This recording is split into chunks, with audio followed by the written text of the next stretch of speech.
ઓમ ગંગણપતે નમો નમઃ. નમસ્કાર મિત્રો, સુખ કરતા ચેનલમાં આપ સૌનું સ્વાગત છે. મિત્રો, હમણાં આપણે પવિત્ર પુરુષોત્તમ માસની કથાઓ સાંભળી રહ્યા છે.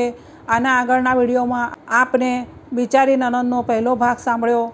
આ વિડીયોમાં આપણે બિચારી નણંદનો બીજો ભાગ સાંભળીશું. તો ચાલો. આ ભાગનું શીર્ષક છે નિર્ધનને ધન કોને આપ્યું. નિર્ધન નણંદે સંતે મૂકેલા કેળના પાન ઉચકી પોતાના ગૃહ તરફ જવા માંડ્યું. આ પાન જાણે પાતળી ધાતુના હોય એવું નણંદને જણાવા લાગ્યું. તેને પાન તરફ તાકીને જોયું, પણ રંગ તો લીલો જ હતો. આમ પણ કેળના પાન તો લીસા જ હોય ને.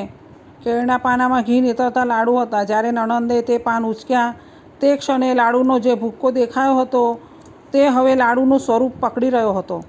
તેને પોતાના ઘરમાં દાખલ થયા પછી કેળના પાનમાં રહેલા લાડુ હતા તે લાડુ થાળીમાં ગોઠવી પાડોશીઓને બોલાવીને કહેવા લાગી, થોડી વાર પહેલાં મારી ભાભી જાતે આવીને આ થાળી અહીં મૂકી ગઈ. પડોશને પૂછ્યું, તમે જમવા નહોતા ગયા? નિર્ધન નણંદ બોલી, અમે જમવા ના જઈએ કેમ ચાલે? ભાઈએ અમારા માટે ઘોડાગાડી મોકલેલી. બધી પડોશનો શ્રીમંત ભાભીને ત્યાં જમવા ગઈ હતી. એમના પતિ તથા બાળ ગોપાળ પણ જમવા ગયા હતા. આમ હોવાથી તેમના મનમાં કોઈ જાતની શંકા જન્મી જ નહીં. તેમને તત્કાળ માની લીધું. અમે જમતા હોઈશું તે સમયે શ્રીમંત ભાભીની નણંદ તથા તેના છોકરાઓ જમીને જતા રહ્યા હશે. તેમને નિર્ધન નણંદના ભાઈ ભાભીના બહુ વખાણ કર્યા. નણંદને પણ સંતોષ થયો, કેમ કે ભાઈ ભાભીના વખાણ કરવા માટે તો તે એઠવાડ ઉચકવા ગઈ હતી. મોડી રાતે નિર્ધન બ્રાહ્મણીએ પોતાના બાળકોને અને પતિને જગાડીને કહ્યું, મારા ભાઈ ભોજાઈને ત્યાંથી લાડુ આવ્યા છે. તમે સૌ બેઠા થાવ અને પેટ પૂરતું જમી લો અને સૂઈ જાઓ તો સારું. પણ ઊંઘતા બાળકોને જગાડવાની તેને ના કહી સહજ જાગૃત થયેલા બાળકોને નિર્ધન નારીએ પુનઃ સુવડાવી દીધા. પતિ પણ અર્ધ ઊંઘમાં હતો. તેને પણ નિર્ધન નારીએ પુનઃ સુવડાવી દીધો. નિર્ધન નારીએ કેળના પાન પોતાના ઘરના વાડામાં જ એક ખૂણે મૂક્યા હતા. સવારમાં જ્યારે જાગીને નાહી ધોઈને વાડામાં ગઈ તે ઘડીએ ઊંઘતા સૂરજના કિરણોમાં કેળના પાનને ચમકતા જોઈને તેને નવાઈ લાગી. તેને પોતાના પતિને બોલાવીને કહ્યું, જરા વાડામાં આવીને તો જુઓ. પતિએ કેળાના પાન તરફ જોયું. કેળાના પાન તો ઝગમગતા હતા. પતિએ તે પાન તપાસીને કહ્યું, અરે આ પાન તો સોનાના છે. નિર્ધન નારીએ પતિને અરજ કરી, તમે એક પાન લઈને સોની પાસે તો જઈ આવો. પતિ પોતાના ઓળખીતા સોની પાસે ગયો. સોનીએ કહ્યું, આ પાન સોનાનું બારીક પતરું છે. તમને કોણે આપ્યું? તેના પતિએ કહ્યું, પતરું ચોરીનું કે ધાડનો માલ નથી. એની તમારે ખાતરી રાખવી જોઈએ. સોની બોલ્યો, હું તમને પ્રામાણિક અને તપસ્વી બ્રાહ્મણ તરીકે વર્ષોથી ઓળખું છું. તમારે આ સોનાના પતરાના નાના જોઈએ તો હું હાલમાં જ ગણીને આપવા તૈયાર છું. એક મોટી રોકડ રકમની કોથળી ભરી સોનીએ બ્રાહ્મણને ગાડીમાં બેસાડીને ઘેર મોકલ્યો.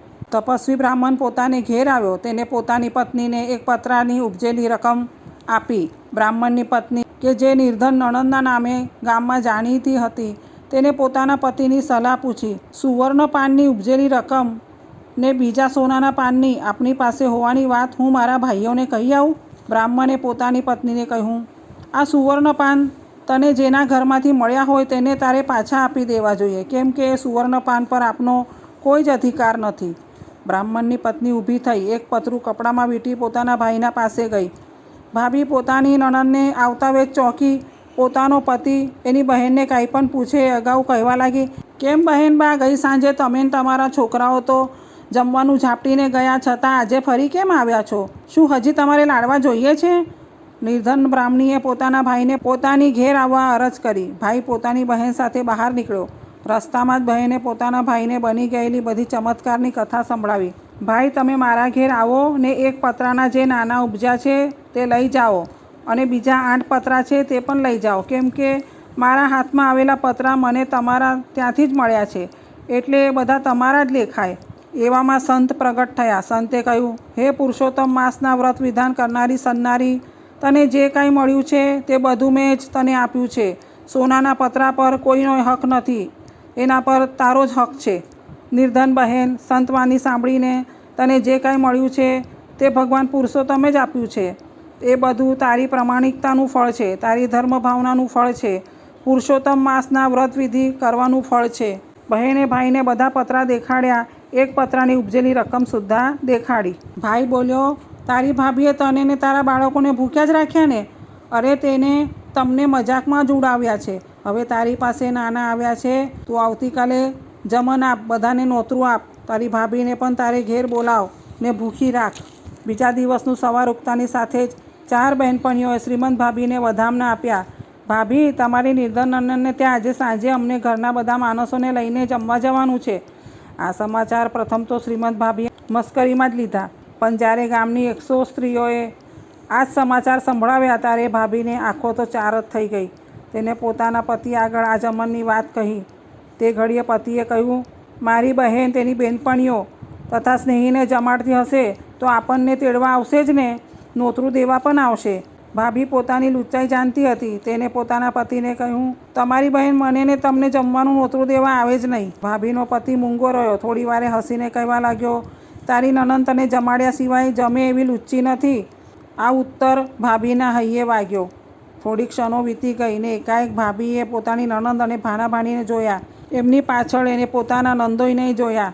તેમને શ્રીમંત ભાભીને આગ્રહ કર્યો, તમારે અમારે ઘેર પધારવાનું છે. તમારું ને અમારું સારું દેખાય એટલા માટે અમારા ઉત્સવમાં પટલાઈ કરવાની છે. તમે અમારું નોતરું ખરા દિલથી સ્વીકારતા સહેજ પણ અચકાઓ તો તમને અમારા સર્વના સોગંદ છે. આ પ્રમાણે નરમાશ પ્રેમથી શ્રીમંત ભાભીને આગ્રહ કરી તેઓ વિદાય થઈ ગયા. શ્રીમંત ભાભીએ પોતાના પતિ સામે જોઈને પૂછ્યું, તમારી નિર્ધન બહેન પાસે આ 100 કુટુંબોને જમાડવાના નાના ક્યાંથી આવ્યા? એટલામાં સંતનો અવાજ આવ્યો, તમારી નિર્ધન બહેને જે ભગવાનના વ્રત વિધિ પાછળ તપશ્ચર્યા કરી હતી ને તે ભગવાન પુરુષોત્તમ સિવાય કોણ આપે? સંતવાણી નણંદનું નામ હતું નિર્મલા, શ્રીમંત ભાભીનું નામ હતું ભદ્રા. નિર્મલા અને તેના પતિ નારાયણ એટલા બધા ગરીબ હતા કે તેમને ત્યાંથી આવેલું જમણનું નોતરું કેટલાક સ્ત્રી પુરુષોને મજાકનું સાધન જણાયું. નિર્મલા નણંદ પોતાના ભાઈ ભોળાનાથ તથા ભદ્રા ભાભીને પોતે જાતે પોતાને ત્યાં તેડી ગઈ. નિર્મલાના વરે પોતાના શ્રીમંત શાળા ભોળાનાથને ને શાળાની પત્ની ભદ્રાવતીનો ખૂબ સત્કાર કર્યો. બધા જમી રહ્યા પણ નિર્મળા નણંદે પોતાની ભદ્રા ભાભીને જમવા જ ન બેસાડી. ભોળાનાથભાઈએ તો પોતાના બનેવી નારાયણ શંકર સાથે ક્યારનું એ ભોજન કરી લીધું હતું. ભોળાનાથે પોતાની પત્ની ભદ્રાવતીને કહ્યું, ચાલો હવે ઘેર જઈએ. ઘણા મુલાકાતીઓ મળવા માટે બેઠક ખંડમાં બેસી રહ્યા હશે. પછી તેને ભદ્રાને પૂછ્યું, તારી નણંદને તારા ભાણાઓએ તને કેટલા વાડકા દૂધપાક ખવડાવ્યા? ભદ્રા ઉત્તર આપે અગાઉ નિર્મળા નણંદે પોતાની ભાભી સામે જોઈને પૂછ્યું, હજી તમારી ઈચ્છા શું દૂધપાક પીવાની છે? બાપરે, મારી નજર સામે 12 વાટકા તો તમે પૂરી સાથે આરોગી ગયા. તમારું પેટ છે કે પાતાળ? નિર્મળા નણંદ પર ભદ્રા ભાભી ખૂબ ચીડાયા અને ઊભા થઈને પતિ નારાયણ શંકર સાથે પોતાના મહાલય તરફ ચાલવા લાગ્યા. પણ નિર્મળા નણંદે ખડખડ હસી તેમને પકડીને બેસાડીને કહ્યું, હજુ હું પણ જમી નથી. આપણે નણંદ ભોજાઈ હવે સૌથી છેલ્લે ભોજન કરીએ. એમ કહી નિર્મળા નણંદે ભદ્રા ભાભીના મોં આગળ દૂધપાકનો એક વાટકો ધરી સોગન આપી તેમને પીવડાવ્યો. ભદ્રા ભાભીએ પણ દૂધપાકનો કટોરો ઉચકી નિર્મળા નણંદને પીવડાવ્યો. નણંદને જ્યારે પોતાની પેઠે ખર્ચ કરવા જેટલી શક્તિમાન થયેલી જોઈ ત્યારે ભાભીએ એની સામે જોઈ સ્મિત કરી પૂછ્યું, નણંદબા, મારા ઘરમાં બાળ ગોપાળ રમતા થાય એનો સાચો ઉપાય દેખાડશો? નણંદે કહ્યું, આ વખતનો પુરુષોત્તમ માસ તો વહી ગયો. હવે 3 વર્ષે જે અધિક માસ આવે તે પુણ્યદત્ત પુરુષોત્તમ માસની પુણ્યકથાઓ સાંભળજો, વ્રત વિધિ કરજો. જે પવિત્ર પુરુષોત્તમ પ્રભુએ અમારી દયામની હાલત સુધારી છે તે જ પુરુષોત્તમ પ્રભુ તમને જરૂર સંતાનવંત બનાવશે. 3 વર્ષે પુરુષોત્તમ માસની પધરામણી થઈ. નણંદની સૂચના પ્રમાણે ભદ્રા ભાભીએ સાચા હૃદયથી વ્રત વિધિ કર્યા. વિદ્વાન બ્રાહ્મણોને કોઈ ન જાણે એ રીતે નાનાને દાન પહોંચાડ્યા. ભિક્ષુકના ભિક્ષાપાત્રોને છલકાવ્યા. પાડોશમાં પ્રેમ પ્રગટાવ્યા. નિસહાયને સહાયક નીવડ્યા. બીજા 3 વર્ષ વીતી ગયા. એ સમય દરમિયાન ભદ્રા ભાભી એક પુત્ર અને પુત્રીના જનેતા માતા બન્યા. નણંદ ભાભી જે રીતે પામ્યા સુખ સંસાર તે રીતે દુખિયાજનો પામો સુખના દ્વાર. સંકટ સઘળા ટાળજો પરમારથનો શ્વાસ. વ્રત વિધિને દાનથી કરો પુરુષોત્તમ માસ. તો મિત્રો, આ હતો પુરુષોત્તમ માસની કથાઓમાં રહેલો બિચારી નણંદનો બીજો ભાગ જે પૂરો થયો. હવે પછીની પુરુષોત્તમ માસની કથાઓ આગળના વિડીયોમાં આપણે સાંભળીશું. જો આપ સૌને અમારો આ વિડીયો ગમ્યો હોય તો પ્લીઝ લાઇક, શેર અને સબસ્ક્રાઈબ જરૂર કરજો.